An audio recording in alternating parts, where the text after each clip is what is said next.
اور اس میں ایک بڑا المیہ یہ بھی ہے کہ مردوں نے اپنی عورتوں کو بہت زیادہ ڈھیل دے دی ہوئی ہے، وہ دیوس بننا شروع ہو گئے۔ دیوس یہ کہ انہیں اس بات سے کوئی فرق نہیں پڑتا کہ ان کی عورت، بیٹی، ماں، بہن گھر سے باہر جا رہی ہے تو وہ کس چیز کو پہن کر جا رہی ہے، اس نے عبایا پہنا ہوا ہے، اس نے چادر اوڑھی ہوئی ہے یا نہیں، یا وہ سمپل دوپٹے کے اندر جا رہی ہے، اس کے اوڑھن کیسی ہے، اس کے پہننے کا طریقہ کیسا ہے، اس کے باہر جانے کا طریقہ کیسا ہے۔ تو یہ بہت زیادہ مرد کے اوپر بھی ڈیپینڈ کرتا ہے کہ مرد اور عورت دونوں ہی ایک طرح سے بے حیائی کے دور کے لیے بہت زیادہ رسپانسبل ہوتے جا رہے ہیں۔ مطلب ایک کی غلطی نہیں ہے اس میں، غلطی دونوں کی ہے کہ دونوں مرد نے عورت سے کہنا چھوڑ دیا ہے اور مرد اپنی ہی عورتوں کو سجا سنوار کر سامنے پیش کرنا شروع ہو گئے ہیں۔ جیسے اب ہم دیکھتے ہیں کہ کتنے سارے ٹک ٹاکرز ہیں، کتنے سارے یوٹیوبرز ہیں جو اپنی بیویوں کو اپنے ساتھ ویڈیوز میں لے کر آتے ہیں اور وہ اس چیز پہ بڑا پراؤڈ فیل کر رہے ہوتے ہیں کہ اتنے ملین فالوورز ہیں، اتنا یہ ہے، اتنا وہ ہے، لیکن وہ فحاشی پھیلا رہے ہیں نا، اپنی بیویوں کو استعمال کر رہے ہیں، ان ادر ورڈز اپنی بیویوں کو استعمال کر کے وہ مشہور ہونا چاہ رہے ہیں، لیکن وہ یہ نہیں جانتے کہ عورت کو تو اسلام نے چھپا رہنے کا حکم دیا ہے نا، تو ہم تو ان کو عریاں کرنا شروع کر دیا، ہم نے اپنی عورتوں کو برہنہ کرنا شروع کر دیا فقط اس لیے کہ ہم مشہور ہونا چاہتے ہیں، ہم اپنا نام کمانا چاہتے ہیں۔ نبی کریم صلی اللہ علیہ وسلم نے ارشاد فرمایا،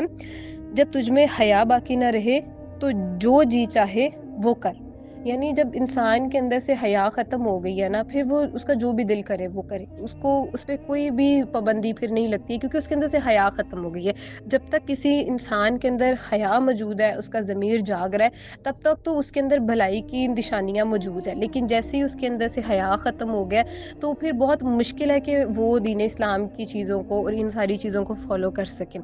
اب اگر ہم دیکھیں نا کہ بے حیائی کی بیسک چیز کہاں سے شروع ہو رہی ہے، تو وہ ہے سوشل میڈیا۔ ہمیں اپنے جو سوشل میڈیا ہم استعمال کرتے ہیں نا، اس کو بھی ایک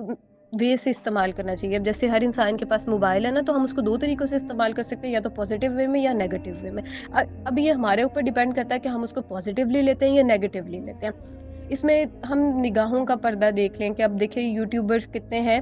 وہ فیمیل جو یوٹیوبرز ہیں، کوئی پردے کا کانسیپٹ، پردہ تو بہت پیچھے کی چیز رہ جاتی ہے نا، دیر از نو کانسیپٹ آف اے سمپل دوپٹہ، مطلب دوپٹے کا بھی کانسیپٹ رہا ہی نہیں ہے اب تو سوشل میڈیا کے اوپر۔ بے حیائی اتنی زیادہ پھیلا دی ہے، خود کو سجا سنوار کر سامنے آ جانا، میک اپ کی چیزیں دکھانا اور وہ خود پہ اپلائی کرنا، یہ اسلام میں کہیں پہ بھی یہ کانسیپٹ نہیں تھا اور نہ ہی ہے، ابھی بھی نہیں ہے۔ جو لوگ اسلام کو فالو کرتے ہیں، اسلام کے احکامات کو جانتے ہیں، مانتے ہیں، وہ یہ چیز مانتے ہیں کہ عورت کو عریاں کرنا، عورت کی خوبصورتی کو دکھانا کسی نامحرم کو،